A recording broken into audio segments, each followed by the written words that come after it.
Good morning my sweet sweet friends, কেমন আছো সবাই? আশা করি সবাই ভালো আছো, নিজেদের দৈনন্দিন কাজকর্ম খুব ভালোভাবেই করছো এবং শীতে একটু ঠুকঠুক করে কাঁপছো অনেকে, ঠিক আমার মতো।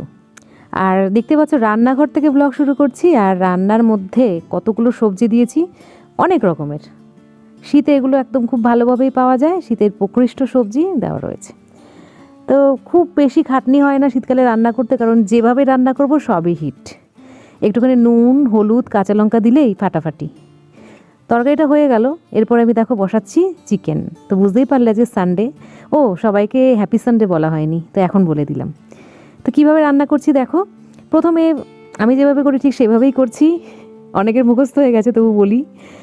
একটুখানি সর্ষের তেল দিলাম একটু বেশি করে, তারপরে তার মধ্যে কিছু ফোড়ন দিয়েছি, যেমন ধরো তেজপাতা, শুকনো লঙ্কা, গোটা গোলমরিচ। তারপর এর মধ্যে পেঁয়াজ ভেজে এইবারে দেখো মশলার মধ্যে একটা বাটা মশলা দিলাম, যার মধ্যে রয়েছে আদা, রসুন, কাঁচা লঙ্কা।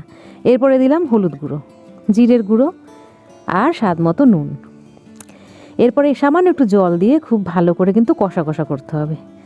চিকেন করো বা মটন, এই যে মশলা কষানো এটার উপর কিন্তু টেস্ট ডিপেন্ড করে। তো দেখো এরপরে আমি একটু টমেটোও অ্যাড করে দিলাম। টমেটোটাকে অ্যাড করে টমেটোটা মজাতে মজাতে বেশ ভালো করে মশলাটাকে কষাবো। আর তারপরে দেখো ভালো করে ধুয়ে রাখা চিকেন আমি দিয়ে দিলাম, ম্যারিনেশন করিনি। দিয়ে এবারে মশলার মধ্যে বেশ ভালো করে কষাবো, মানে মশলার মধ্যে এপিটোপিট করে সুন্দর করে মাংসগুলোর মধ্যে মশলাটা ঢোকানোর চেষ্টা করব, এবং তার সাথে সাথে ভাজা ভাজা করতে করতে হাফ বয়েল মতো হয়ে যাবে। তো ততক্ষণ ধরেই কষাবো। কষানোটা যখন আমার মনের মতো হবে তখন কিন্তু আমি এর মধ্যে অ্যাড করব জল। কিন্তু তার আগে আমি একটা কাজ করতে বসে গেছি, সেটা হচ্ছে বেতো শাক এনেছি। বেতো শাক করতে হবে, তার জন্য বেতো শাকটা ছাড়িয়ে নিচ্ছি। তো দেখো ছাড়িয়ে নিয়ে সঙ্গে সঙ্গে জায়গাটা পরিষ্কার করে নিলে দেখতে ভালো লাগে, খাটনিও কম হয়। এই দেখো এদিকে মাংসটা নেমে গেছে, জল টল দিয়ে আমি গরম মশলা দিয়ে নামিয়ে নিয়েছি। এরপরে পরের রান্নাটা দেখাচ্ছি, সেকেন্ড নয় থার্ড, সেটা হচ্ছে বেতো শাক। যেহেতু অনেকগুলো রান্না করতে হবে, তো তাই সব রান্নাগুলো একেবারে কমপ্লিট দেখাইনি, তবে যেটুকু দেখালে তোমরা বুঝে যাবে কীরকম করে রান্নাটা করেছি, ততটুকু কিন্তু দেখিয়েছি। তো দেখো বেতো শাকটা রান্না করছি, কিছুই না, কালো জিরে, কাঁচা লঙ্কা ফোড়ন দিয়ে একটু নুন দিলে এরকম ভাজা ভাজা করে নিলে একদম রেডি হয়ে যায়, আর তুখর খেতে হয়। ভাত খেতে বসে গেছি, উচ্ছে সেদ্ধ, এই যে চিকেন, কালকের পনির ছিল, ফুলকপি ভাজা, ডাল আর পাঁচমিশাল সবজি। এই দেখো মটরশুঁটিগুলো একটু ছাড়িয়ে রেখে দিলাম এক বাটি, কারণ কালকে করব কড়াইশুঁটির কচুরি সকালবেলা, কারণ কালকে আশিসের হাফ ডে ছুটি আছে। তো দেখো সকাল কিন্তু হয়ে গেছে। Good morning everyone. আজকে কিন্তু সোমবারে সকালবেলা আবার আমি ব্লগটা শুরু করেছি রান্নাঘর থেকেই। তো কি করছি, কড়াইশুঁটির কচুরি করব বলে কড়াইশুঁটিগুলোকে সেদ্ধ বসিয়ে দিয়েছি একটু নুন দিয়ে, এবং সেদ্ধ হয়ে যেতে সবগুলো তুলে রাখছি। তো এইভাবে তুলে নিচ্ছি, তারপরে এটাকে পেস্ট করব। পেস্ট করার সময় একটু কাঁচা লঙ্কা, আদা এর মধ্যে অ্যাড করব। তো এখানে দেখো কড়াইশুঁটিগুলো যেহেতু আমি আগের দিন ছাড়িয়ে রেখেছিলাম, তার জন্য সকালবেলা আমার মনে হয়নি যে বাবা আবার এতগুলো কড়াইশুঁটি ছাড়াতে হবে, কখন আমি কি করব। সেই কারণে আগের দিন কিন্তু এভাবে ছাড়িয়ে রেখে দিয়েছিলাম, তার জন্য এখন সকালবেলা আমার অনেক উপকার হলো, হেল্প হলো। তো দেখো পেস্টটা হয়ে গেছে। এরপরে কিন্তু এই পেস্টটা করলেই হবে না, দেখতে পাচ্ছ তো কীরকম তরল টাইপের হয়েছে, একটুখানি থকথকে। তো এটাকে কিন্তু তেলের উপরে দিয়ে ভালো করে আমি ভাজা ভাজা করব। এর মধ্যে কিন্তু একটু কালো জিরেও দিয়ে রেখেছিলাম পেস্ট করার সময়, দেখতে পাচ্ছ কালো কালো একটা ব্যাপার, সেটা হচ্ছে কালো জিরে। তো দেখো এভাবে শুকিয়ে নিয়েছি, তারপরে এদিকে ময়দা মেখে নিয়েছি আমি। এবারে ময়দার এই লেচিগুলোর মধ্যে পুর দেবো। পুরের জন্য দেখো এরকম নাড়ুর মতো করে রেখেছি কড়াইশুঁটির পুরটা দিয়ে। এবারে একটা একটা করে ঢুকিয়ে দিয়ে সুন্দরভাবে গড়ে নিয়ে বেলে নেব। তো এইভাবে শীতকালে সকালে কড়াইশুঁটির কচুরি তো দুর্দান্ত লাগে, তোমরা সবাই জানো। আর শীতকালে আমাদের বাড়িতে, বাঙালি বাড়িতে বিশেষ করে প্রচুর কড়াইশুঁটির কচুরি হয়েই থাকে। তার জন্য একটুখানি তেল মাঝে মাঝে ইগনোর করতে হয়, কিছু করার নেই, কারণ খেতে তো হবে অথেন্টিক যে রান্নাবান্নাগুলো আছে সেইগুলো ট্র্যাডিশনাল। তো দেখো কীরকম ফুলছে কচুরিগুলো, খুব সুন্দর খেতে হয়েছিল। এরকম কচুরি অনেক সময় শুধু শুধু খেতে ভালো লাগে, আমি তো শুধু শুধুই খেতে পারি। তো প্রত্যেকটা কচুরি ভালো করে ভেজে নিলাম। আর তারপরে একটু গতকালকের মাংস ছিল, সে চিকেনের ঝোলটা করেছিলাম ওইটা ছিল, ওই চিকেন দিয়েই খেয়ে নেবো আমরা। তাছাড়া একটু তরকারিও আছে পাঁচমিশাল, দেখা যাক কে কী দিয়ে খায়। তো সেই রান্নাবান্নাগুলো দিয়ে আজকে সকালের কচুরি আমাদের সবাই মিলে খেয়ে ফুরুত করে দেবো।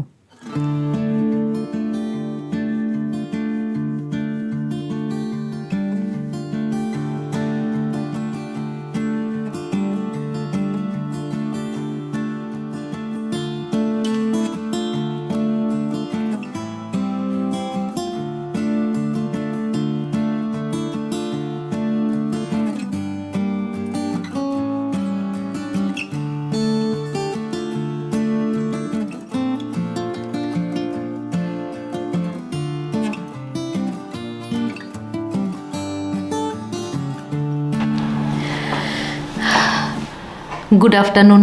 আজকে বাড়িতে রান্নাবান্না আর নেই, এখন আমি আর অর্ক যাচ্ছি একটুখানি বাইরে লাঞ্চ করতে। যাব সোজা ব্যারাকপুরের দাদা বৌদি বিরিয়ানিতে। So let's go.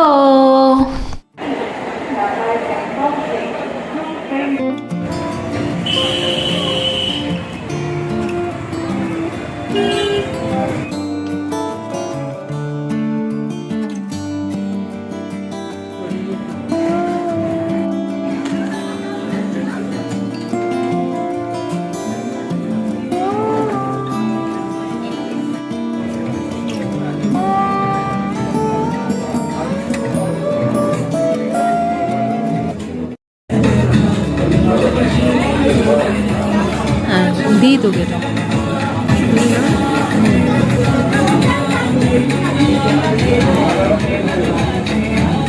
ঝোল নিয়ে নে, স্পুনটা দিয়ে ঝোল নে।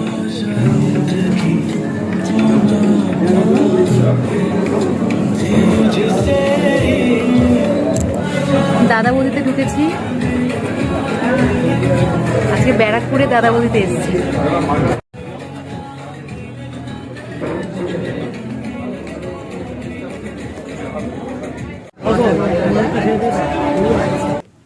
হয়ে গেল একদম দাদা বৌদিতে এসে বিরিয়ানি খেলাম, আর সবটা খেতে পারিনি, পার্সেল করে নিয়ে নিলাম। এখন আবার ট্রেনে করে ফিরছি।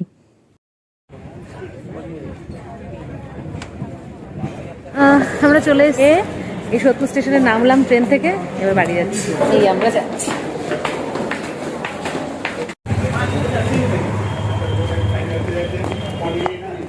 তো আমরা আজকে ভালোই একটা ট্রিপ করলাম, ঘুরে চলেও এলাম। যা খেলাম খুব একটা তৃপ্তি হলো না। হাজব্যান্ড বাড়ি চলে এসছে, তো এদিকে চা বসিয়ে দিয়েছি সন্ধ্যাবেলা।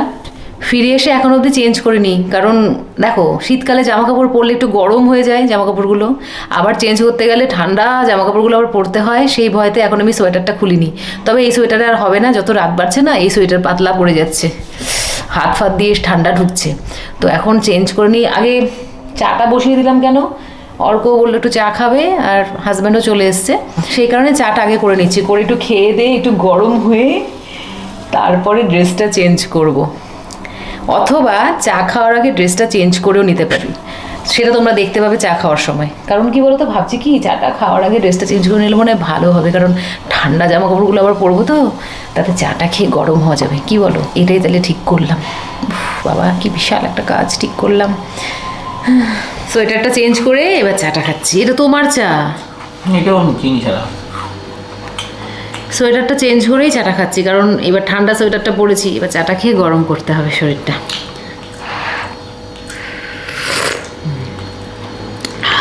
একটু আদা চা দিয়েছি, আদা চা হয় না একরকম জিঞ্জার টি, ওটা দিয়ে বানিয়েছি চা, তার জন্য আলাদা করে আদাটা দিতে হয়নি। এই হচ্ছে সকালের কচুরি বানিয়েছিলাম, যে অর্ধেক আমি অর্ধেক হাজব্যান্ড, দুজনে দু টুকরো চা দিয়ে। চুমাচ্ছ কেন? তেলটা লাগছে না এখন? চায়ের টেস্ট থাকবে না, তেল হয়ে যাবে। ভাল লাগে বেশ, মানে পরোটার মতো লাগছে। পরোটা চা অনেকে আমি দেখি যে সন্ধ্যাবেলা এরকম পরোটা চা খায়, অনেকেই দেখি, আমি কখনো খাই না, মাঝে মাঝে থাকলে বাড়তি তখন খাই। মাঝে মাঝে থাকে বললে ভুল হবে, কারণ মাঝে মাঝেও থাকে না। রেয়ার সে ভি রেয়ার।